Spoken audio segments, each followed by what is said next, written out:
அடுத்தது இந்த ரீஅரேஞ்ச்மெண்ட்ல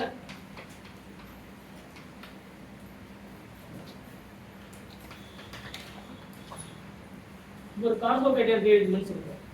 ஃபார் எக்ஸாம்பிளுக்கு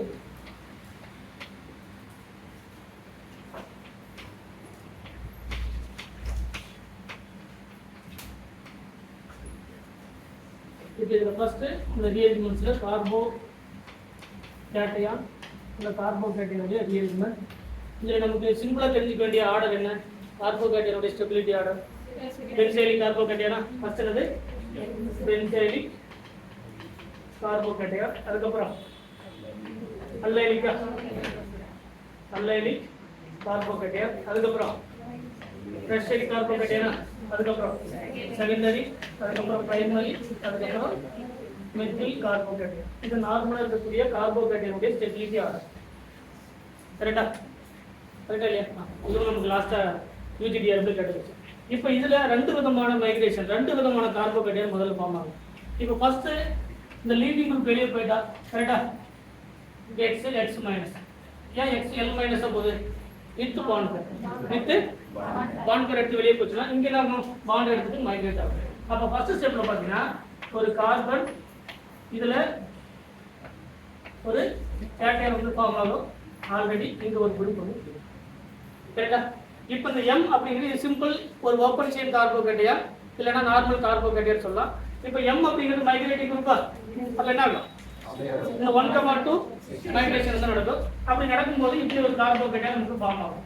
இந்த கார்போகேட்டையான் இந்த கார்பன்ல அந்த மைக்ரேட்டிங் குரூப் வந்து மைக்ரேட் ஆகும். இப்போ ஒரு நியூக்ளியோஃபைல் ஆட் பண்ணோம்னா அந்த நியூக்ளியோஃபைல் எங்க அட்டாக் பண்ணும்? இங்க இருக்கக்கூடிய கார்போகேட்டையானை அட்டாக் பண்ணும். அப்போ நமக்கு கிடைக்கக்கூடியது இப்படி ஒரு ப்ராடக்ட் வந்து நமக்கு மைக்ரேட்டிங் குரூப், இந்த ஒரு நியூக்ளியோ. இது ஒரு விதமான கார்போகேட்டையான் ஃபார்மேஷன். கரெக்டா. ரெண்டாவது ஒரு விதமான கார்போகேட்டையான் ஃபார்ம் ஆகும். எப்படி? இப்போ இதே ஸ்டெப்ல லீவிங் குரூப் வெளியே போயிட்டா ஒரு கார்போகேட்டையான் ஃபார்ம் ஆகுமா? கார்போகேட்டையான் இங்க மைக்ரேட்டிங் குரூப் இருக்கு. கரெக்டா. இப்போ என்ன ஆகலாம்? இந்த குரூப் மைக்ரேட் ஆகும்போது ஒரு சைக்ளிக் செயின் வந்து ஃபார்ம் ஆகும். அதாவது சைக்ளிக் கார்போகேட்டையான் வந்து ஃபார்ம் ஆகும். இது ஆல்ரெடி பார்த்துருக்கோமா? புரோமினியம் அயான் Br2 பண்ணோம்னா ஃபர்ஸ்ட் அதுவும் ஆல்ரெடி கேட்ட क्वेश्चन தான். ஃபர்ஸ்ட் என்ன ஃபார்ம் ஆகும்? 3 மெம்பரின் சைக்ளிக் புரோமினியம் அயான் வந்து ஃபார்ம் ஆகும். Br2 போட்டோம்னா ஒரு அல்கீன்ல என்ன ஃபார்ம் ஆகும்? சைக்ளிக் நான் கிளாசிக்கல் புரோமினியம் அயான் பார்த்தோம் அந்த மாதிரி இப்படி ஃபார்ம் ஆகும். எப்படி? கார்பன் இதுல ஃபர்தரா கார்பன் இங்க இருக்கக்கூடிய மைக்ரேட்டிங் குரூப் அதுக்கு மேல பாசிட்டிவ் சார்ஜ் இப்படி ஃபார்ம் ஆகும். கரெக்ட்டா. இதுக்கு பேர் தான் சைக்ளிக் கார்போனியம் அயான். கரெக்ட்டா இல்லையா? சைக்ளிக் நேச்சுரல் வந்து ஓப்பன் செயின் இதனது சைக்ளிக் இதை நம்ம என்ன சொல்லுவாங்க? நான் கிளாசிக்கல் கார்போகேட்டையான் சொல்றோம் அந்த மாதிரி. இப்போ இதுல ஃபர்தரா என்ன ஆகும்? ஒரு நியூக்ளியோஃபைல் வந்து அட்டாக் நடக்கும். சப்போஸ் இந்த carbocation cyclic carbonium ion carbocation வந்து எபோ தி பிளேன்ல இருந்து அட்டாக் எங்க நடக்கும்? பிலோ தி பிளேன் நடக்கும். இது பிலோ தி பிளேன் இருந்து அட்டாக் வந்து எபோ தி பிளேன். அப்ப ஏதாவது ஒரு பொசிஷன் எல்லாமே பிளேன்ல இருக்கிறதுனால ஏதாவது ஒரு பொசிஷன் இல்லனா இந்த பொசிஷனை வச்சுக்கோங்க. சரிங்களா? ஏதாவது ஒரு பொசிஷன்ல அட்டாக் நடந்து நமக்கு என்ன ஆகலாம்? ஒரு ப்ராடக்ட் வந்து கிடைக்கும். கரெக்ட்டா. ஒரு நியூக்ளியோஃபைல் இந்த மாதிரியான ஒரு கார்போகேட்டையான் ரீஅரேஞ்ச்மெண்ட்டை பேஸ் பண்ணி ரெண்டு விதமான கார்போகேட்டையான் வந்து ஃபார்ம் ஆகும். ஒன்று ஓப்பன் செயின் கார்போகேட்டையான், இன்னொன்று என்னது சைக்ளிக், அதாவது நம்ம நார்மலாக சொல்லும் புரோமினியம் அயான் சொல்ற மாதிரி சைக்ளிக் கார்போகேட்டையான் வந்து ஃபார்ம் ஆகும். இது நார்மலாக ஃபார்ம் ஆகக்கூடிய ரெண்டு விதமான கார்போகேட்டையான் இந்த மாதிரி ஃபார்ம் ஆகும். இது சொல்ற பயன்படுத்துங்களா? இதே கேட்டகரியில நமக்கு நான் கிளாசிக்கல் கார்போகேட்டையான் சொல்லக்கூடியது நெய்பரிங் குரூப் பார்ட்டிசிபேஷன் இருக்கா? எது நெய்பரிங் குரூப் பார்ட்டிசிபேஷன்? இப்போ ஒரு கார்போகேட்டையான் ஃபார்ம் ஆகுது. இந்த M அப்படிங்கிறது மைக்ரேட் ஆகுதா?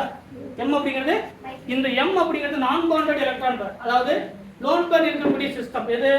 இப்போ நைட்ரஜன், ஆக்சிஜன், சல்பர் இந்த மாதிரி இருக்கக்கூடிய நான் பாண்டட் எலக்ட்ரான் பேர், நான் பாண்டட் எலக்ட்ரான் பேர் இருக்கக்கூடிய சிஸ்டம் மைக்ரேட் ஆனா இட் இஸ் கால்ட் ஆன்டிமெரிக் அசிஸ்டன்ஸ் சொல்லக்கூடிய நெய்பரிங் குரூப் பார்ட்டிசிபேஷன். இருக்கிறதுலே நார்மல் கார்போகேட்டையானை விட நெய்பரிங் குரூப் பார்ட்டிசிபேஷன் இருக்கும்போது நெய்பரிங் குரூப் பார்ட்டிசிபேஷன் என்னது? லீவிங் குரூப்பும் அதில் இருக்கக்கூடிய நான் பாண்டட் எலக்ட்ரானும் ஒரே காம்பவுண்ட்ல இருக்கும். அப்படி இருக்கும்போது இந்த மைக்ரேட்டிங் குரூப் மைக்ரேட் ஆகும்போது லீவிங் குரூப் வந்து வெளியே போயிடும். அப்பதான் நமக்கு ஒரு சைக்ளிக் மாதிரியான சிஸ்டம் ஃபார்ம் ஆகும். It is antimeric assistance. சரிங்களா? அதாவது நெய்பரிங் குரூப் பார்ட்டிசிபேஷன் சொல்லக்கூடியது. இந்த மாதிரி நான் பாண்டட் எலக்ட்ரான் பேர் இருந்தால் அது பேர் என்னது? Neighbouring group participation. அதுக்கு நம்ம என்ன சொல்லுவோம்? ஆன்டிமெரிக் அசிஸ்டன்ஸ். ஆன்டிமெரிக் அசிஸ்டன்ஸ். இந்த நெய்பரிங் குரூப் பார்ட்டிசிபேஷன் இருக்கும்போது கண்டிப்பா நார்மல் கார்போகேட்டையானை விட அதனுடைய ரேட் வந்து அதிகமாக தான் இருக்கும். ஏன்னா ஒரே காம்பவுண்டில் நான் பாண்டட் எலக்ட்ரான் பேர் ஐடி எலக்ட்ரான் ஸ்டெபிலைஸ் பண்ணக்கூடிய ஒரு நான் பாண்டட் எலக்ட்ரான் பேர் ஒரு கார்போகேட்டையன் ஈஸியாக ஸ்டெபிலைஸ் பண்ண முடியும். ஸோ நார்மல் கார்போகேட்டையனை விட நெய்பரிங் குரூப் பார்ட்டிசிபேஷன் இருக்கும்போது ஆன்சிமரிக் அசிஸ்டன்ஸ் இருக்கும்போது அதனுடைய ரேட் நார்மல் ரேட்டை விட அதிகமாக இருக்குது. அதனால தான் இதனுடைய ரேட் வில் பி ஹை. அப்போ நார்மலாக ஒரு ரீஅரேஞ்ச்மெண்ட்ஸ் நடக்கணும் அப்படின்னா இந்த மாதிரியான கேட்டகரியில் நடக்கலாம். ஒன்று ஓப்பன் செயின் கார்போகேட்டையன் ஃபார்ம் ஆகலாம், இல்லைன்னா சைக்ளிக் செயினில் கார்போகேட்டையன் வந்து ஃபார்ம் ஆகலாம். இதை எப்படி ஸ்டெபிலைஸ் பண்ணுது? இந்த பாயிண்ட் புரியுதா?